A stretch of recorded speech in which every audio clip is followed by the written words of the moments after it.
Y a todos. Bueno, buenos días a todos. Hoy traigo un par de casitos que lo que quiero es que escuchar las opiniones de todos, que tienen bastante más experiencia. El primer paciente es un paciente de 46 años de edad, que me lo derivan porque hace 2 semanas había comenzado con ojo rojo en su ojo derecho. El señor es mecánico. Habían consultado y le habían encontrado una presión de 36, según lo que me decía, y lo empezaron a medicar con travoprost. Lo controlan a los 3 días, o él vuelve a la consulta con este médico a los 3 días porque seguía el ojo rojo y veía cada vez menos y le molestaba. Entonces vieron que no mejoraban y ahí me lo derivaron. Como antecedente, usuario de Ventolin, fluticasona, por asma, usuario crónico. El señor es mecánico de camiones y camiones de granja. La agudeza visual presentaba 4 décimas en su ojo derecho, 10 en su ojo izquierdo. El segmento anterior en el ojo derecho tenía 3 cruces de Tyndall, precipitados creáticos eh, presentes, eran inferior, finos, y una PIO de 24 a pesar de que estaba con el travoprost. Cuando lo voy a dilatar, me encuentro con esto. Bueno, una imagen bastante cotidiana. Esto es importante, acá abajo que les estoy mostrando las fechas de cuándo fue sucediendo. Entonces, el 3 de febrero. Bueno, vemos un foco en superior. No da la sensación tanto de, o sea, o engaña un poco más la imagen de si es retinitis o es un poco más profundo. Pero me daba la sensación de que era más la foto que se veía así. Cuando uno lo veía en el fondo de ojo, era un poco de retinitis. Parecía Tenemos, subretinal, sí, yo hubiera hecho lo mismo. ¿cómo? Que parecía subretinal la foto. Claro, pero cuando uno lo veía en el fondo de ojo, la verdad que no quedaban muchas dudas en el diagnóstico. Tenía vitreitis, fíjense que la papila penita se ve, algunos puntitos estos que estoy mostrando acá con el cursor son artefactos de la RFG, porque el señor tenía bastante fotofobia, pero vemos también perienvainamiento acá donde está el cursor, de los vasos. ¿Y qué pensás? ¿En Bueno, una toxo de entrada? el otro ojo era normal y frente a este cuadro, el Ah, primer diagnóstico que se les ocurre, toxo, TOX. O sea, toxo. como que no hay mucha duda en nuestro medio. Y Y bueno, no tenía ninguna otra cicatriz anterior, o sea, si fuese toxo sería el primer episodio. no por lo menos de que yo le viera en ese momento. El señor estaba con mucha fotofobia, le molestaba mucho, y para sacar esas fotos hice malabares, o sea, y no llego bien periférico, pero bueno. Ese fue el primero. Empecé el diagnóstico que pensé era toxo y le pedí lo que le pedimos siempre. Eh, PPD, BDRL, FTAPS, y ya se fue con el tratamiento clásico con acitromicina para toxo, con los corticoides y la pirimetamina para empezar ya. Bueno, el paciente medio rebelde vuelve el 24 del 2, pero con el laboratorio, IgG positiva para toxo, todo lo demás negativo, pero el cuadro había empeorado sustancialmente. Bueno, repreguntando, me confiesa que en realidad empezó el tratamiento cuando le habían entregado el laboratorio y qué sé yo, entonces llevaba a esto 5 días de tratamiento nada más. Bueno, le volví a reformular el tratamiento, le di vuelta a los corticoides, cómo los tenía que hacer, le expliqué todo de nuevo, pues fíjense que el cuadro empeoró y bastante, y ya hay bastante compromiso vascular. No sé si llegan a ver atrás, Lo acá donde estoy único que te fallando. trajo positivo era la IgG de Toxo. Lo único. Eh, Todo el laboratorio, el resto era normal. Bueno, continuamos el tratamiento, le di vuelta, pero que lo haga bien. Y para esto pasó 14 semanas de tratamiento con acitro, corticoides y 3 intravítreas de clindamicina más Dexa, y la verdad que el foco cada vez estaba peor. Y ahora como que no me dejaba muchas dudas, el diagnóstico seguía pensando, la verdad que seguía pensando en toxo. Otra imagen que me dé otra enfermedad que me dé esta imagen no se me ocurría. Y en ¿Un inferior herpes no sería puede ser, Sebastián? un herpes. Sí, al tener Yo le di una dosis. uveitis hipertensiva como tenía y... Sí, le di dosis. Podría ser una necrosis retinal si yo veo en la periferia de los 360 algunos focos, y la verdad que no lo veía. Y con los 2 ciclos de corticoides que les di para que se limpien, y más las Dexas, yo creo que intravítrea se tendría que haber incendiado bastante sin tratamiento antiviral. Pero acá... Perdón, no tenía nada, no tuvo nada en piel, no había tenido ninguna punción por algo o respiratorio, no refería a nada. Bueno, vos Nada, decís lo de totalmente. broncoespasmo. Sí, es lo único que tiene una persona totalmente sana. De hecho, se hizo ahora, porque por insistencia mía, que se hacen unos chequeos generales y hicieron de todo, y no, es totalmente sano. Pero Una fíjense que acá... consulta. Sí, Hola, buen día. ¿Y hola, Sole. BDRL, o sea, sífilis negativo también? Sí, BDRL y FTAPS, los dos. Bien. Y la IgG estaba alta. Pero fíjense que acá en inferior, que se había limpiado un poquito, había otras cicatrices. No sé si llegan a ver el cursor. Si usted ve mi cursor. Bueno, pude llegar a ver otras cicatrices y bueno, entonces esto no era una toxo primaria, se me hace, sino que era una reactivación. Y muchas veces se da lejos de la papila, lejos de la cicatriz previa. Entonces, bueno, mi diagnóstico siguió siendo el mismo, pero al ver que no iba ni para atrás ni para adelante con el tratamiento, lo hice ir ya con la armada, con un familiar, para ver si realmente estaba haciendo bien el tratamiento, porque el primer delay me empezó a agarrar desconfianza del paciente. Llegado este momento, quería hacerle láser en la zona, no se veía nada para hacerle láser, así que decidí hacerle una vitrectomía. Le indico la vitrectomía, el paciente dice que sí, que está bien, pero siempre es medio que da bastantes vueltas, así que pasó una semana, pasaron 2 y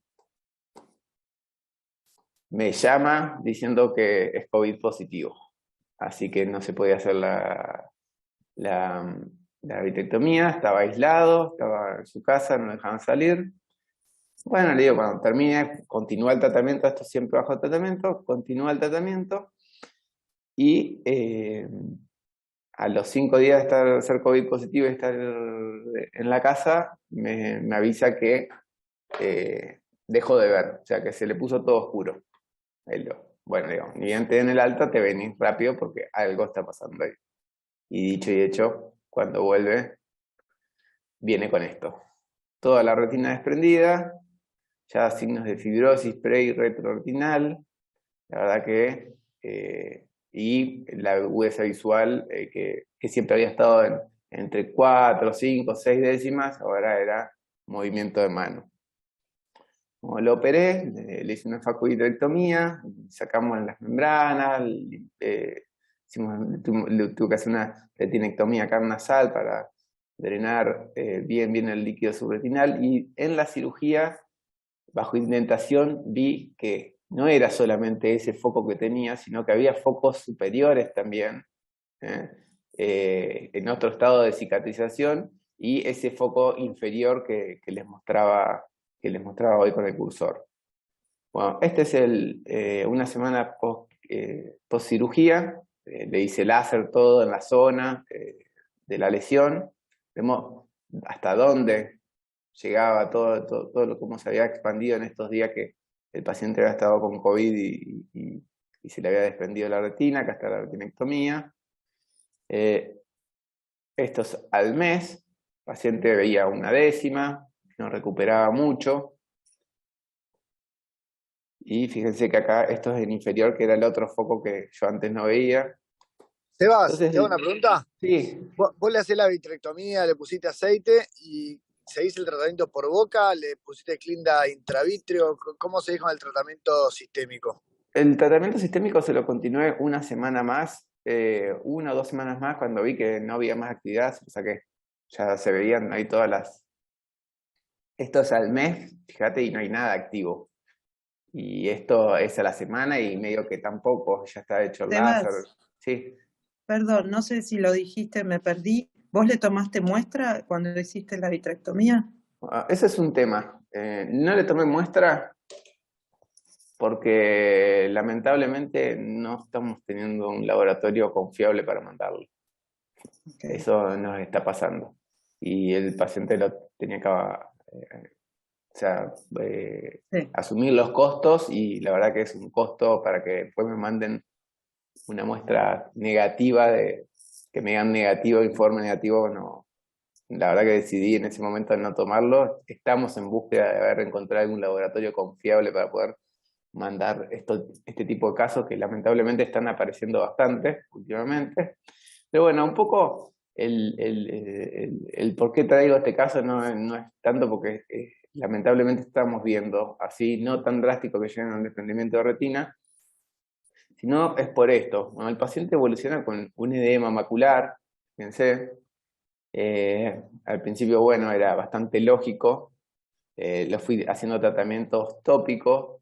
Cuando con los tratamientos tópicos no anduvo, le hice otro ciclo de corticoides vía oral, pero con el tratamiento para toxo, por las dudas de que se reactive. Sebas, ¿no le sacaste la membrana limitante interna o sí se En la ese momento, no, en la primera cirugía no. Lo que empezó a evolucionar, y en febrero ya no, el edema no es inflamatorio, no me queda duda que no es inflamatorio, sino que es todo traccional por esta membrana que se había formado desde la papila y desde la retinectomía nasal que le había hecho hasta que ocupaba toda la mácula. Así que lo operé nuevamente, le saqué la membrana, le volví a dejar, pese a que la verdad que estaba bastante estable la retina, le volví a poner aceite, porque son cuadros inflamatorios que suelen hacer este tipo de membranas y tracciones, y más de una vez. Entonces, por las dudas, o por cagón, como diría Emilio, le volví a poner aceite, y este es el paciente ahora. ¿Qué pasa? Bueno, se limpió todo, le saqué toda la membrana, pero esta, la de abajo, la OCT de abajo, es pre-cirugía de membrana. Esto es ahora, ya en junio va 3 meses de la cirugía, y el edema macular microquístico no resuelve. Y ahí va mi pregunta y quiero escuchar las opiniones. Yo ya intenté con corticoides orales, con el tratamiento de toxo, y no dio resultado. Ahora está con una TAX y TOLF. En un mes hubo una disminución, de hecho se reflejó en la agudeza visual, está viendo 2 décimas con estenopeico, pero no se termina de ir este edema macular. ¿Qué tratamiento le harían? En realidad ya la presencia de ese edema intrarretinal habla de que ya se han roto las conexiones neurológicas, así inclusive el pronóstico visual va a ser malo, ¿no?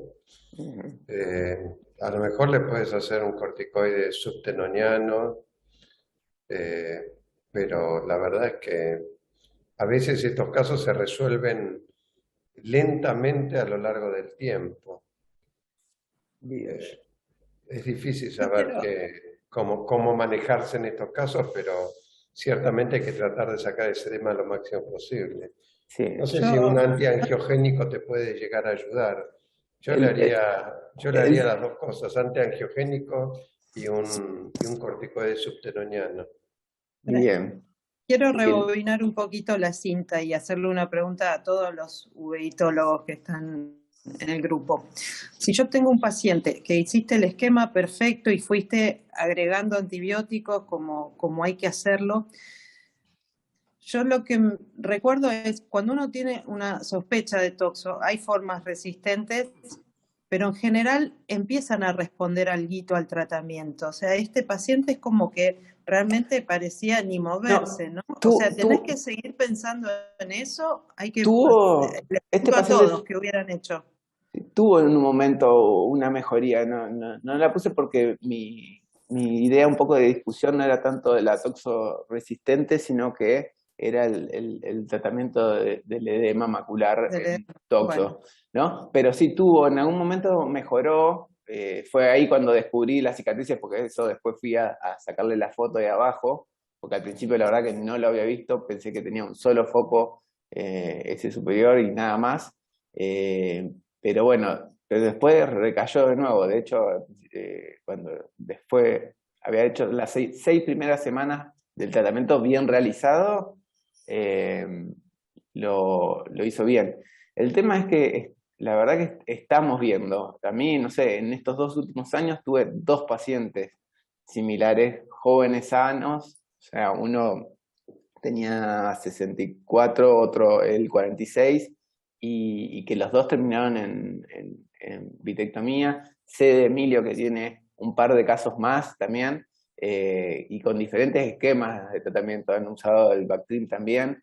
Evidentemente, como les planteaba acá, bueno, no hay que demorar la cirugía cuando lo sospechamos, hay que ir cuando no vemos reacción. Fíjense que en este paciente, por demorarse, está bien, no tuvo la culpa, o quizás esos 15 días previo a que le agarre COVID, si se hubiera podido operar, hubiera sido genial, pero bueno, un paciente que quizás con una vitrectomía, con la retina aplicada, solucionábamos el problema y quedaba con una buena agudeza visual, no pasó.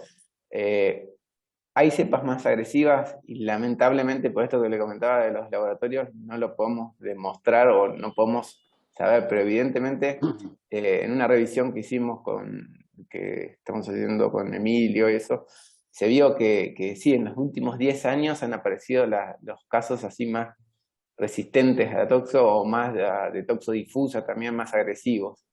Factores de huésped, en este caso, el único que pensé, bueno, el paciente es usuario de corticoide inhalatorio de forma crónica, puede ser esto. También me comentó que trabaja con animales, con camiones de animales de granja, y están bastante contaminados todo el área de trabajo. Puede ser eso también, que la carga de toxo al principio fue mayor. Pero bueno, en cuanto a lo que me decía Cristian del corticoide, yo un corticoide de depósito no me animo mucho a poner por estos casos reportados. La verdad que están reportados exacerbaciones del corticoide, y sí pensé que la toxo tiene un componente vascular. Ahí lo veíamos al principio, toda la vasculitis esa que tenía, y bueno, lo que le indiqué es un antiangiogénico, y vamos a ver cómo si lo podemos ayudar, aunque sea con eso un poco más. Y si tuvieras que dejarle... Evidentemente estuvo muy mal barajado de entrada, porque si hubiera empezado el tratamiento en forma inmediata, es muy probable que no hubiera tenido esta... Y quizás era otra la historia. ¿Cierto? Sí, quizás era otra la historia. Sí. Totalmente. Si tuvieras que dejarle, Sebas, un corticoide, si tuvieras que ponerle uno de depósito, ¿tendrías que dejarle el antibiótico asociado y cómo se haría eso? Pero aún bajo tratamiento antibiótico están descritos que se han No, ya sé, te lo estoy preguntando. Por sí, eso yo no pensé en corticoides. La verdad que no le pondría un corticoide. Un comentario, yo no sé ahora qué estás haciendo, Emilio, porque yo tengo los mismos problemas, obviamente, con los diabéticos, con los tumores, con la radiación, etcétera, pero me acuerdo que mi plan general es pasar de las gotas, pasar al antiangiogénico, y de ahí pasar al corticoide intravítrea, y de ahí, yo me acuerdo de una época, Emilio, que estabas usando mucho, y yo usé bastante el metotrexate. ¿Estás usándolo todavía? Yo hace tiempo que no lo uso. Era una opción tentadora para aquellos que eran respondedores a los corticoides, de acuerdo al estudio, un estudio inglés. Lo que pasa es que las formulaciones que teníamos que venían de las farmacias te generaban TAS en la mitad de los casos, entonces yo lo dejé de usar. Se podría comprar la ampolla directamente, hacer las diluciones y usar el metotrexato. Es una opción, dura menos tiempo, no es de depósito, así que sería una opción. De todas maneras, cuando yo lo usaba, la realidad es que cuando daba mejor resultado es cuando lo usaba combinado con triamcinolona. Usándolo solo, nunca noté demasiado, pero bueno, tampoco fueron tantos casos los que usé, pero bueno, sí, sería una opción. Claro. Coincido con Sebas que un corticoide de depósito es una bomba de tiempo en estos casos, ¿no? Aunque sea subtenoniano. El otro detalle interesante para destacar en el caso de Sebas es que uno siempre escucha y todavía se lee en los libros que la toxo es autolimitada. Yo, para ser fino, diría que autolimitada las pelotas, porque ves el caso de Sebas y ves que estos tipos no se curan, no es muy raro que se curen. En un estudio, ahora que estudiamos en la pandemia todos los casos de toxo, había muy poquitos que veías que en la historia natural ellos habían empezado con síntomas y se habían curado solos. Creo que era menos del 10%, con lo cual el concepto de que la toxo es autolimitada, saquémoslo un poquito de la cabeza, por lo menos de los casos que vemos en Argentina. Sí. Eso parece a lo que decía Ricardo, que la retinopatía diabética se curaba sola, pero se curaba con ceguera. No, es limitada al ojo. Qué útil. Lo que no me cabe ninguna duda es que vale la pena probar con antiangiogénico. Es, por así decirlo, bueno, bonito y barato. Y si responde, lo que hay que ver después es si se transforma en un tratamiento crónico o no, pero bueno, con tal de mantener esa visión. Sí, además mi idea es sacarle el aceite. La verdad que Claro. sería muy bueno que responda para que quede lo mejor posible. Además, una persona joven. Bueno, Arturo, no sé si querés presentar vos y de última, si queda tiempo, presento el siguiente caso después. Bueno. Porque es un poco más largo. Bueno. ¿No? Perfecto. Creo que Sole quería comentar algo ahí. No, Arturo. Viste que nosotros por ahí somos menos yo ni siquiera opero retina, ¿no? Pero nosotros por ahí no somos tan intervencionistas y cuando me pasó con 2 casos de toxoplasmosis atípica y que eran como muy resistentes y lo que nosotros hacíamos es semanalmente le poníamos Clindadexa. Le hemos puesto, me acuerdo un paciente le hemos puesto como 15 inyecciones y mejoró, tardó un montón de tiempo, pero mejoró. Tengo ese caso en la cabeza de este paciente. No llegamos a operarlo porque en un momento queríamos hacerle una vitre porque la vitreitis no se iba, y terminó mejorando con las inyecciones de Clindadexa. Pero le hicimos 15, creo, una exageración. Pero bueno. Yo a él le hice 3. Claro, eso quería preguntarte, ¿cuántas llegaste a hacer? Sí, 3. 3 inyecciones de Clindadexa. Le molestaban un montón, es bastante particular, pero bueno, mi problema era que cuando dejé de ver bien la retina, ya me empecé a preocupar, o sea, quería ir a resolverlo, y además, la verdad que hemos visto muy buenos resultados con la vitrectomía y el endoláser. Sí, obvio. La verdad que es una herramienta. Lástima que le pasó la complicación del desprendimiento a este paciente. Me parece bien lo que agrega Sole, que como alternativa de tratamiento, cuando no funciona el tratamiento clásico o el típico vía oral, la Clinda es una opción. Si vos ves que va respondiendo a la Clinda, buenísimo. Lo que pasa es que por ahí tampoco responden a la Clinda, y entonces la única que te queda es la vitrectomía. Y el láser, hacer el láser tenés que ver adentro del ojo, si no es muy difícil. Por eso... O si no, cuando sabes que el paciente no va a cumplir nada del tratamiento, yo directamente opto, hoy no te vas de acá sin la Clinda. Sí. Brava la Sole. En algún momento habíamos empezado a hacer en lesiones periféricas únicas, darle la opción al paciente de no tratamiento oral, sino Clindadexa y láser. Lo hicimos en algún momento para hacer un prospectivo, después quedó en el tintero, pero es una buena opción. Nos corrió la pandemia. Sí. Sebas, ¿puedes dejar de compartir así? Sí, ahí vamos, Arturo. Perfecto. Gracias, Sebas, No, está por- buenísimo. Muy lindo. Ahí se ve, No todavía. A ver. ¿no se ve mi pantalla? Se ve Sí. perfecto ahora. Sí, sí, Perfecto. perfecto. Sí, Laura tiene Bueno. problemas. Laura es problemática. A ver, sí. bueno, les voy a comentar, este es un caso bastante viejo que tengo que les voy a comentar, pero lo voy a comentar porque me apareció este fin de semana un paciente que supuestamente está con una posible metástasis en discusión y que la mujer me echó bastante en cara que yo no le había dado suficiente atención, que los métodos que yo usaba para detectar metástasis no eran buenos, que qué sé yo qué. No fue muy agresiva, pero fue bastante duro.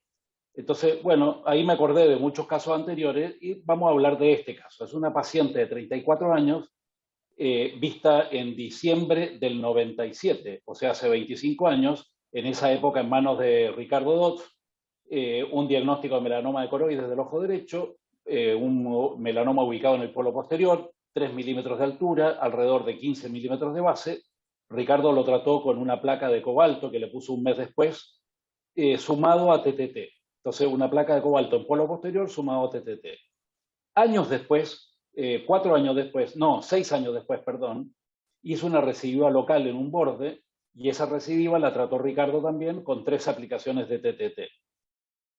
La ecografía estaba totalmente plana hasta el año 2007, o sea, 10 años después del tratamiento inicial.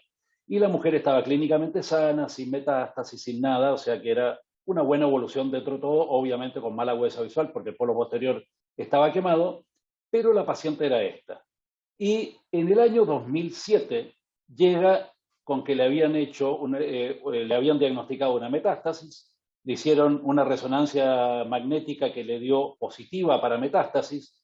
Lo divertido, lo curioso, para que ustedes sepan cómo funcionan estas cosas, es que el PET le dio negativo, o sea que el PET descarta metástasis.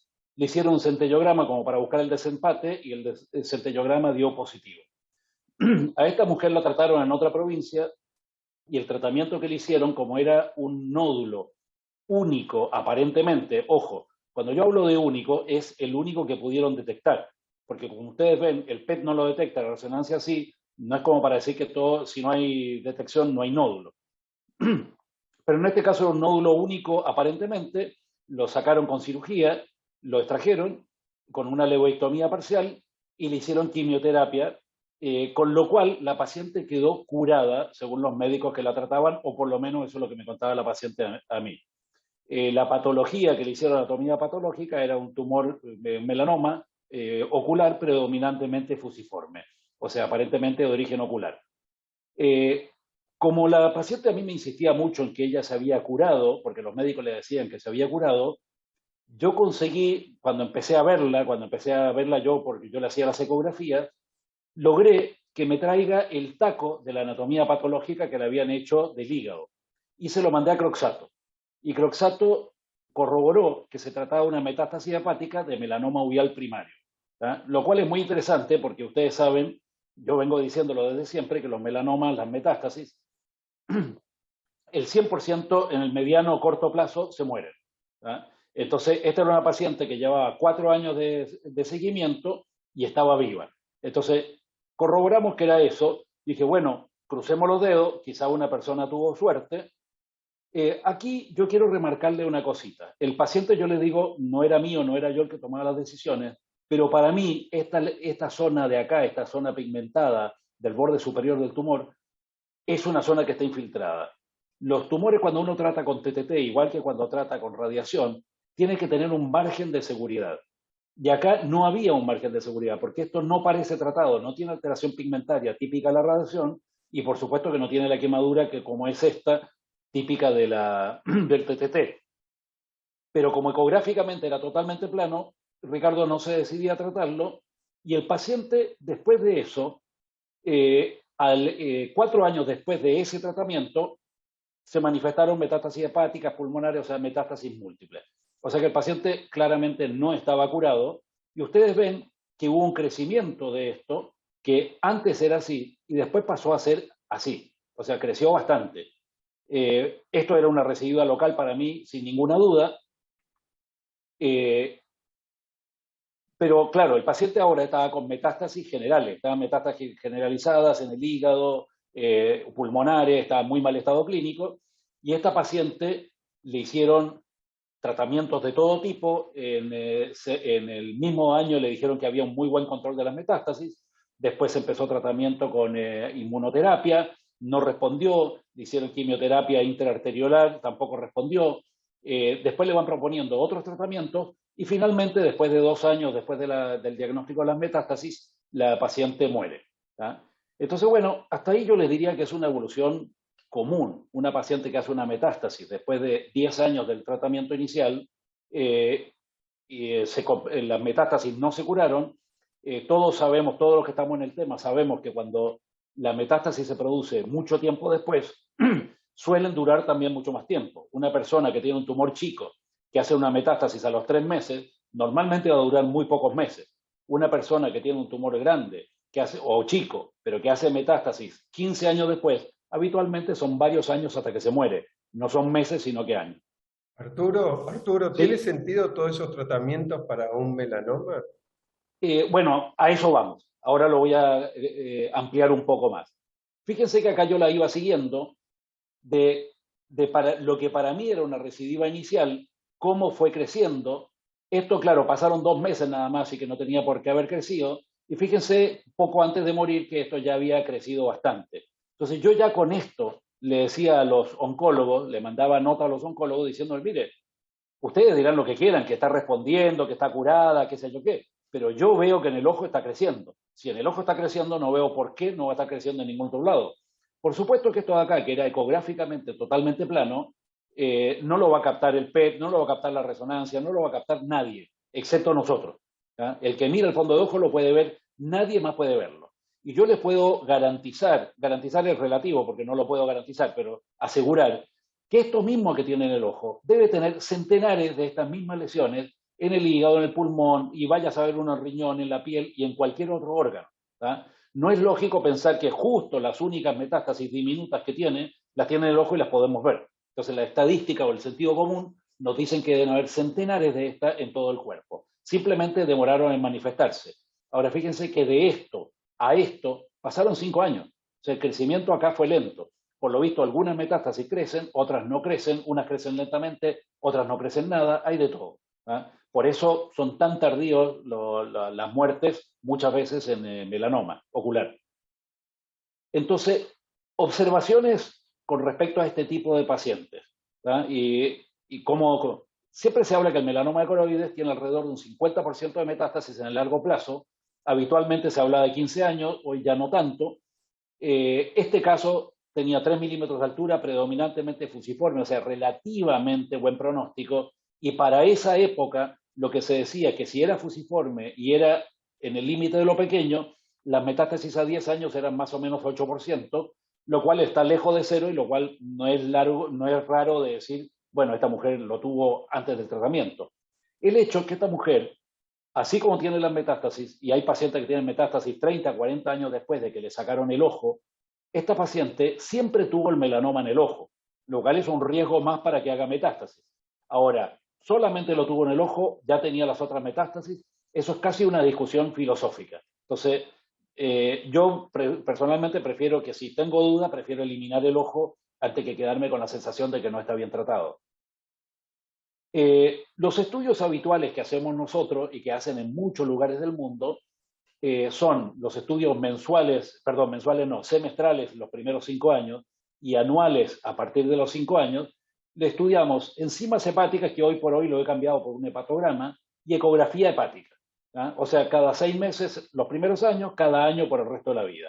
Y normalmente en la primera evaluación, o sea, antes de hacerle el primer tratamiento, se agregan imágenes en general, como podría ser resonancia, tomografía, PET, etcétera, que como ustedes vieron, no son totalmente eficientes, porque si hay un 50% de pacientes que hacen metástasis a largo plazo y al 100% de los pacientes le hicimos uno de estos estudios y el 100% dijeron que estaban libres de metástasis detectable, claramente no detectan todas las metástasis. Eso se aplica a melanoma y a cualquier otro cáncer que exista. O sea, cuando a ustedes les digan que alguien está libre de cáncer, sepa que está libre de cáncer detectable. Por supuesto que eso tiene sus bemoles, no es tan absoluto, pero bueno. Esta mujer, teóricamente, y por los parámetros que nosotros le dábamos, debiera haberse hecho estos estudios. Una imagen de cuerpo entero, por ejemplo, tomografía o resonancia, 15 hepatogramas en todos estos años, en 10 años, y 15 ecografías en estos años también, o sea, hasta que tuvo la primera metástasis. Ella, además, por su cuenta y por los médicos que la veían a ella, se había hecho otras 2 tomografías y una resonancia, sin que nunca detectaran nada.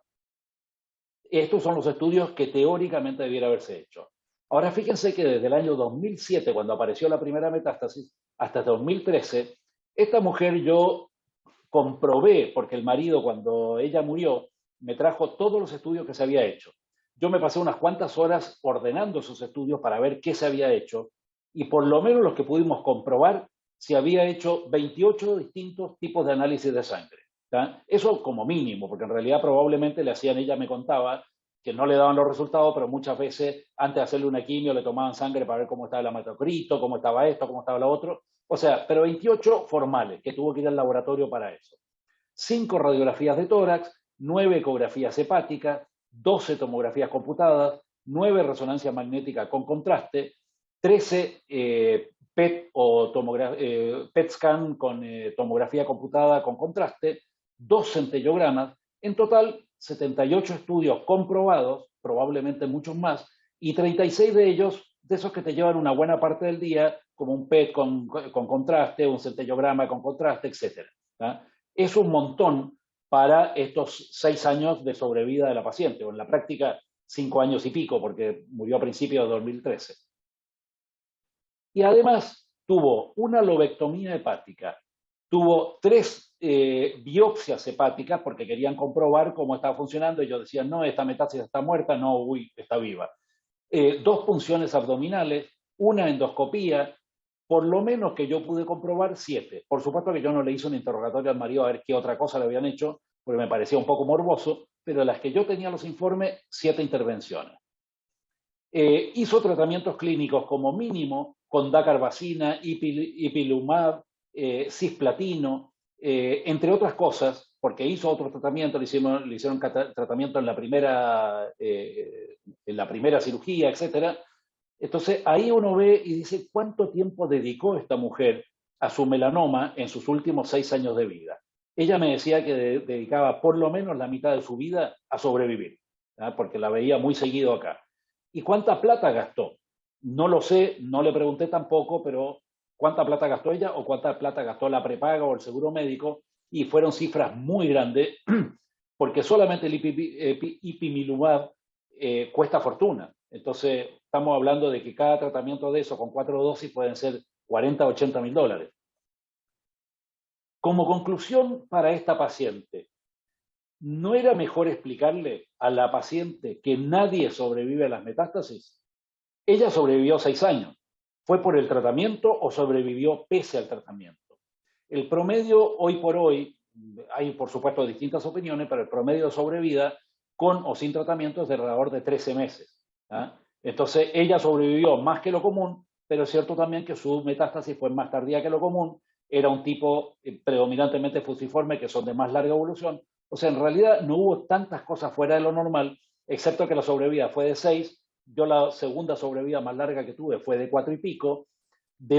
Por otro lado, tengo otra paciente que ella dice, no la traté yo, así que no tengo las comprobaciones, la seguí yo durante unos años, pero que le habían hecho una enucleación, primero una placa, después una enucleación, y supuestamente le sacaron un nódulo hepático, y esa paciente hace 17 años que está viva, pero la realidad es que de ella nunca pude conseguir el taco para corroborar que fuera melanoma, así que tengo mis serias dudas que lo fuera. Pero bueno, queda en el aire. Pero el hecho que todos los demás se han muerto.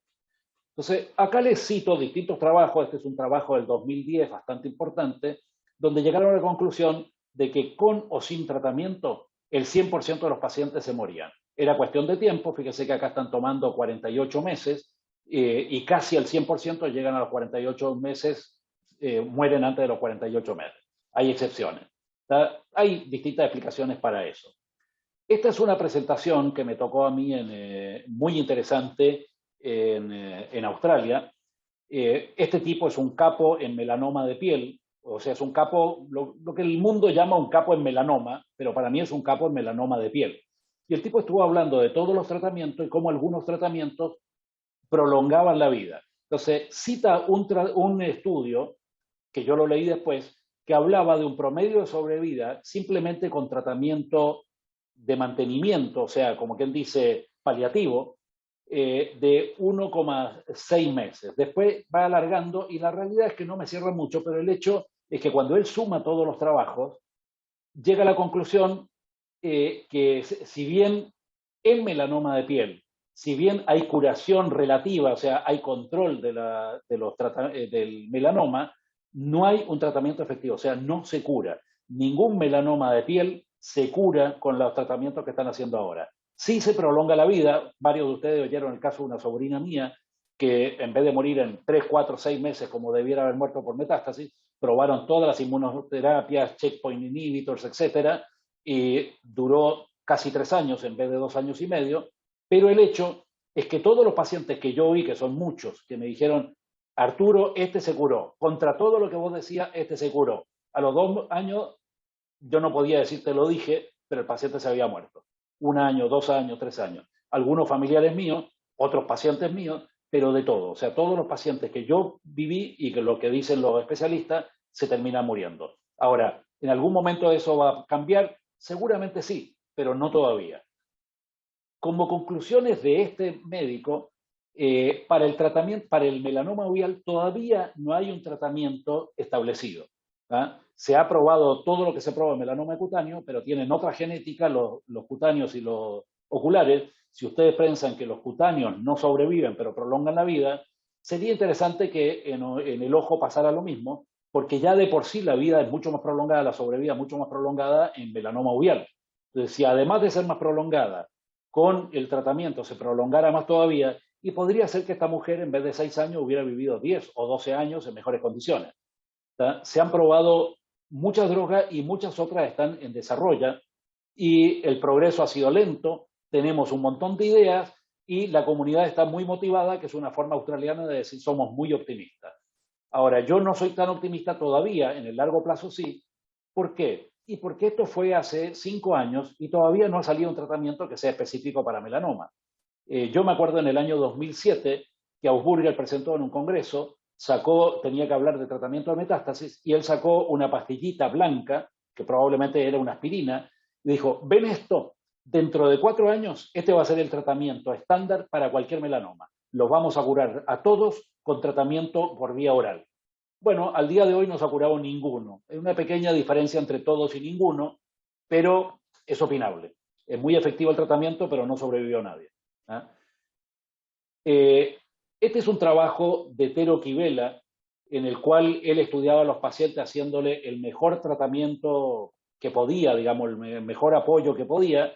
Tero Kivela es un tipo que se caracteriza, para mi gusto, primero porque tiene un seguimiento, el mejor seguimiento del mundo, porque todos los pacientes que hay en Finlandia caen en el servicio de ellos, un servicio de primera y gratis. Entonces, más vale que no hay ningún motivo para no caer en su servicio. Y él dice, conclusiones, digamos, de esto, ni los avances en el manejo del tumor primario, ni las nuevas terapias para el melanoma cutáneo metastásico se han traducido en un beneficio, esto fue el traductor, no fui yo, en un beneficio de supervivencia en el melanoma uveal metastásico. De hecho, no existe consenso sobre tratamientos de primera línea para el melanoma uveal metastásico, si es que hay alguno, de que alguno brinde beneficio a la supervivencia general. O sea, en su opinión, no hay ningún beneficio con tratamiento contrario al sin tratamiento. Él hacía tratamiento de mantenimiento sin ningún tratamiento específico y lograba los mismos resultados de sobrevida que con tratamientos específicos. Este es otro trabajo de Kivela bastante más antiguo, el otro era del año pasado, perdón, del 2020, este es el 2003, pero lo que tiene interesante es que él publicó el seguimiento de muy largo plazo de todos los pacientes que él tenía. Entonces, acá él publica que después de 10 a 15 años, la causa principal de muerte de estos pacientes deja de ser el melanoma. O sea, al principio, la causa principal de muerte es el melanoma, después de los 10, 15 años, ya hay otras causas de muerte y las causas de muerte por melanoma son mucho menos que al principio. Pero así todo, el 10% de las metástasis fueron después de los 15 años, o sea, muy tardías. No hay ningún momento en que uno pueda decir va a dejar de tener metástasis. El pronóstico del melanoma uveal no ha mejorado con el tiempo.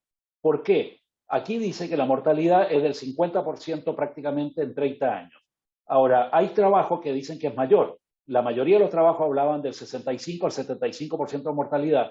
¿Pero por qué? Porque no tenían un seguimiento a 30 años. Entonces ellos extrapolaban con la fórmula Kaplan-Meier, extrapolaban cuál era la expectativa de muerte y resulta que la expectativa de muerte fue mucho mayor que la muerte real. Entonces la muerte real es que a los 30 años hay un 50% de muerte y casi todas las demás estadísticas hablaban, aplicando el Kaplan-Meier, que a los 15 años había un 50% de muerte. No sé si nos cambia mucho, pero ustedes piensan que si el promedio de diagnóstico para Tero Quibela fue de 57 años o algo así, cuando ustedes le agregan 30 años a ese 57, se va a 87. Entonces, cuando hablamos de causa de muerte, se empieza a complicar porque no son tantas las personas que sobreviven tantos años. Él tuvo caso hasta 34 años después del diagnóstico con metástasis. Y hay al menos 2 trabajos publicados con metástasis 40 años después de un tratamiento. ¿Qué significa eso? Que este paciente estuvo durante 34 o 40 años con la metástasis adentro. No como el caso nuestro, que tenía el tumor todavía vivo. Tenía solamente metástasis. El tumor del ojo no estaba, en algunos casos por enucleación, en otros casos por tratamiento que respondió bien, pero los pacientes sobrevivieron con 40 años de metástasis. Si uno supiera elegir a los pacientes para hacerle un tratamiento preventivo de metástasis y eligiera los casos que sabemos que no van a hacer metástasis, tendría la droga perfecta. Porque le podría dar cualquier cosa, incluso agua, y el paciente no haría metástasis o haría muy poca y muy tardía. Y eso lamentablemente es lo que se está publicando en muchos lados. Hace poco yo oí en un congreso en Cancún, Carol Shield, que presentó un tratamiento de melanoma con una de estas inmunoterapias target y decía que había logrado muy buenos resultados, y al lado nuestro estaba Arun Singh diciendo mentira, mentira, seleccionó los casos, yo vi los casos y no son tan buenos. Y como estábamos Miguel Materini y yo en la mesa dirigiendo el simposio, yo le dije, Miguel, ¿le decís vos o le digo yo? Bueno, Miguel se animó y le dijo, mira, Carol, yo entiendo que para ustedes hacer ese trabajo tuvieron que elegir pacientes que todos nosotros concordaríamos en que tienen mejor pronóstico. Y ella dijo, bueno, sí, pero los resultados igual, o sea, en definitiva, no es un tratamiento que se puede aplicar a todo el mundo y no son conclusiones que se pueden hacer generales. De los casos de Tero Quibela, él tuvo 289 casos tratados desde el año 62 hasta el 81. O sea, hace un montón de tiempo, para los rangos nuestros, un montón de tiempo. Hizo un seguimiento mínimo de 20 años, pero la media fue de 28 años.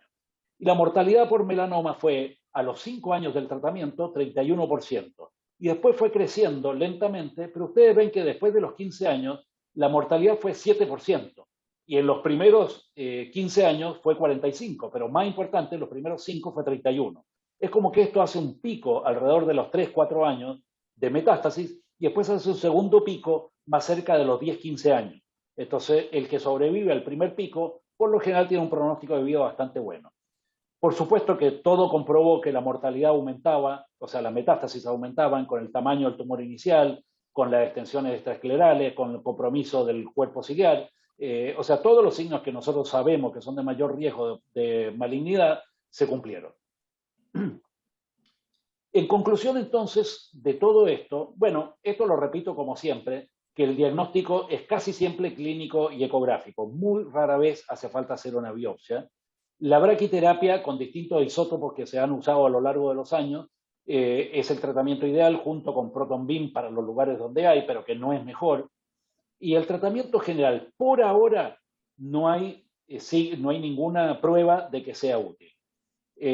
La sobrevida a los 15 años. Casi todos los trabajos hablan, o casi todos los que presentan más bien dicen, que la vida hoy, la sobrevida, es igual que a 1970. Yo estoy de acuerdo en cierto punto. Te interrumpo un segundo. ¿Vos Sí. lo mandás al oncólogo a los pacientes o no tiene ni siquiera sentido? Bueno, ese es el problema. Tendría sentido si el oncólogo fuera experto en esto. El problema es que la mayoría de los oncólogos no conocen esto y sí conocen mucho el melanoma de piel. Entonces, a mí no me ha pasado hasta ahora absolutamente ningún oncólogo, ni siquiera uno en los pacientes que yo he tenido, que le haya dicho al paciente que la terapia no es efectiva. Ni uno. O sea, vos podés decir, mire, vamos a hacer una terapia experimental, no es realmente efectiva, pero podemos probar, y en una de esas, en su caso, funciona. No, ni siquiera eso. En todo caso le dicen, lo último que se pierde es la esperanza. Me parece muy lindo cuando no te hacen gastar 400 o 200 mil dólares. No me parece tan lindo cuando le hacen gastar una fortuna y le echan a perder la calidad de vida. Entonces, ahora, cuando se dice que el 50% va a ser metástasis, ¿esto es real? Yo creo que no. ¿Por qué? Porque Tero Quibela, para poder decir las presunciones de metástasis que tenía, tuvo que estudiar los casos hechos hasta el 81. Para nosotros hablar de sobrevida ahora, tendríamos que tomar los casos tratados hasta el 95. Hasta el 95, yo no me estaba dedicando a melanoma siquiera. Entonces, realmente no tenemos la casuística para hacer eso. Y en el mundo en general extrapolan cifras, pero no tienen seguimiento de largo plazo. Fíjense que Tero Quibela, que es el único que hizo un seguimiento a tan largo plazo, resulta que la mortalidad fue mucho menor a la esperada. En vez de 75, 50%. Entonces, yo creo que además, cuando yo empecé la carrera, me acuerdo que empecé prácticamente con ecografía y era muy raro en el centro Malbrano, Ricardo, que tratara a un paciente de menos de 4 milímetros. Era rarísimo en los años 80 o principios de los 90. Después fuimos mejorando los diagnósticos y se empezó a tratar antes.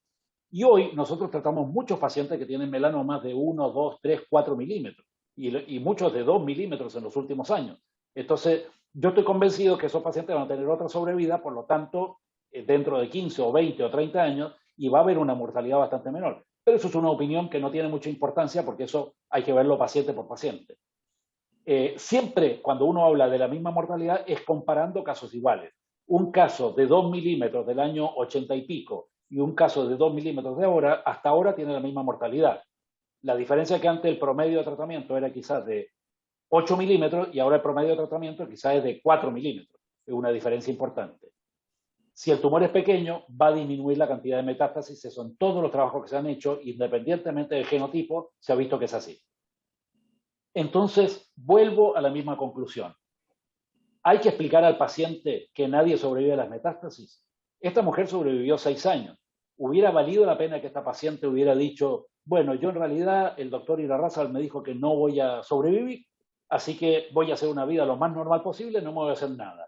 Esa mujer muere a los 6 años. ¿Qué hubiera dicho toda la familia? Básicamente, el doctor Irarrázaval es un hijo de su madre, por lo menos, la dejó morir. No le dio bolilla, no le dio importancia. Me dicen en internet, hay drogas fabulosas, pero hoy ese promedio de vida es de 13 meses. Entonces, ¿qué le digo yo a los pacientes? Yo les digo, no hay ningún tratamiento que sea demostrado efectivamente, o sea, que haya tenido efectividad demostrada. Habrá casos individuales, cada paciente responderá distinto, pero no hay tratamiento demostrado. Entonces, yo le digo, con palabras muy parecidas a esta, si yo tuviera esto, yo no me trataría. ¿Por qué?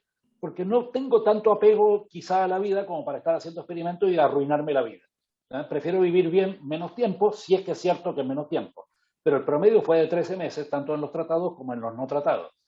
Entonces, me acuerdo de un paciente peruano, hace unos años, que yo lo traté, un par de años después hizo metástasis, yo le dije todo esto, el paciente me dijo, doctor, yo voy a intentar todo lo que sea, el tipo estaba lleno de plata, se pasó un año haciéndose todo tipo de tratamiento y estaba cada vez con metástasis más grandes, y me escribió diciéndome, doctor, usted tenía toda la razón, los oncólogos son unos vendehumo, me hicieron gastar una fortuna, y por lo visto la tenía, así que no fue un mayor problema, me hicieron gastar una fortuna, y la verdad es que he vivido como la mona, así que a partir de ahora abandono todos los tratamientos y que sea lo que Dios quiera. Un año después, yo veía las fotos de él en Facebook, perdón, no había pasado a Instagram, en Facebook, recorriendo Rusia para el Mundial. O sea que el tipo había sobrevivido otro año más al no tratamiento y en muy buen estado clínico hasta ese momento. Capaz que ese tipo, en vez de arruinarse un año de vida, si no se hubiera hecho ningún tratamiento, hubiera vivido 2 años y pico así. Pero es muy difícil que un paciente tome una determinación así. Es muy personal. Entonces me encantaría tener un oncólogo que entienda bien esto y que sea lo suficientemente honesto para no darle nada caro. Pero por ahora no tengo esa relación. Bueno, muchas gracias y preguntas si quieren. Gracias, Arturo.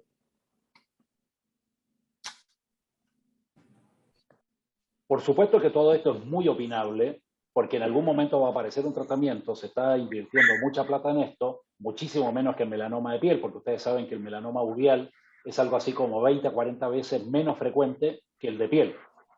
Entonces se invierte mucho menos plata en todo el mundo.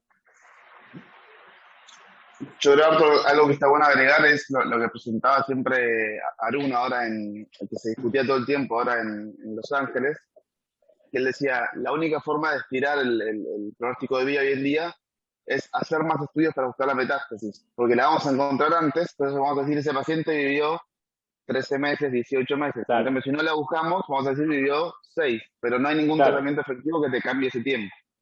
Claro, bueno, eso es una muy buena observación, porque en los trabajos de Tero Quivela, justamente, él hace la comparación con trabajos que dicen que tuvieron un aumento de sobrevida, que si la estándar era antiguamente 6 meses y en la práctica ahora 13 meses, ellos habían logrado estirar a 26, 28, 30 meses.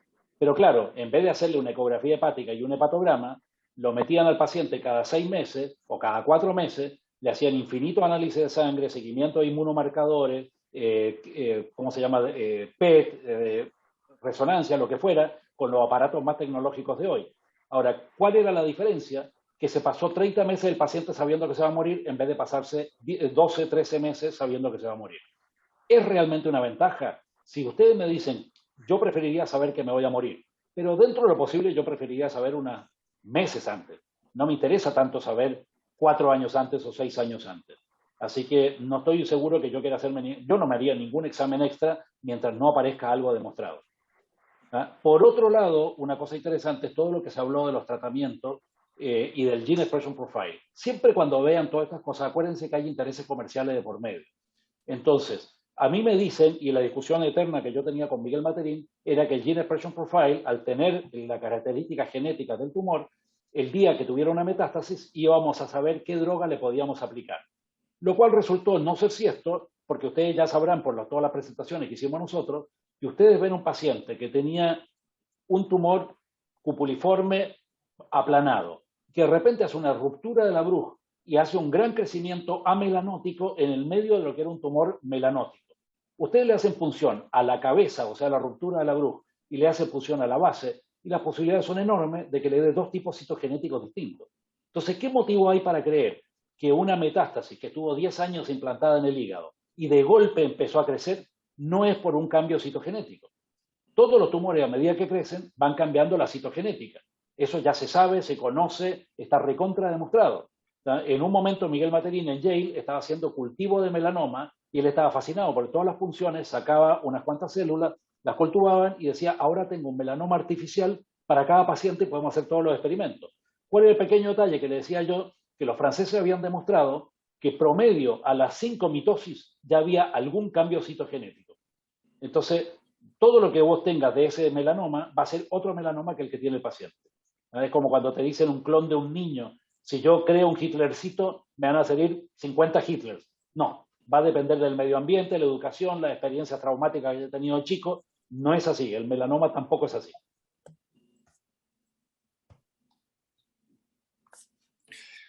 Bueno. Arturo, ahora salió hace poco un nuevo, dicen, tratamiento revolucionario que sirve para el cáncer de recto, también es una inmunoterapia. Lo estudiaron y bueno, dicen que eso va a servir para otros cánceres también. ¿Hay algún proyecto de esto que vos sepas? Sí, hay montones. El tema es que cuando vos miras, cuando vos te pones a estudiar la citogenética o la inmunología, es, como decía Ricardo, todo el futuro está en la genética y la inmunología. Tenía razón, pero tenía razón también en cómo lo decía, el futuro, el presente no. Entonces, hoy por hoy hay inmunoterapia para unas cuantas cánceres. Y algunos realmente pareciera que se curan, o por lo menos que se aplacan y podrían ser que estén curados. O sea, yo en el caso de un primo mío que murió hace unos meses de cáncer de páncreas, con todos los tratamientos que se están haciendo ahora, hay un 10% de sobrevida a los 5 años. Y ese 10% que sobrevivió 5 años, y capaz que después sobrevive un 2%, sobrevive 15%. Y capaz que en esos 5 años aparece otro tratamiento y sobreviva. Ahora, viendo el otro lado de esto, mi primo, con el primer tratamiento, quedó totalmente diabético, o sea, se convirtió de 0 a diabetes 1, bajó de 90 y pico de kilos, siempre le dijeron gordo, a pesar 42 kilos durante 1 año y medio, 2 años, alimentación por botón gástrico y por otro lado, solamente en el primer tratamiento en la Mayo Clinic gastó $600.000. Entonces ustedes extrapolen eso a la población general, yo me muero. O sea, antes que vender mi casa para hacerme un tratamiento que me permita estirar un poco más mi agonía,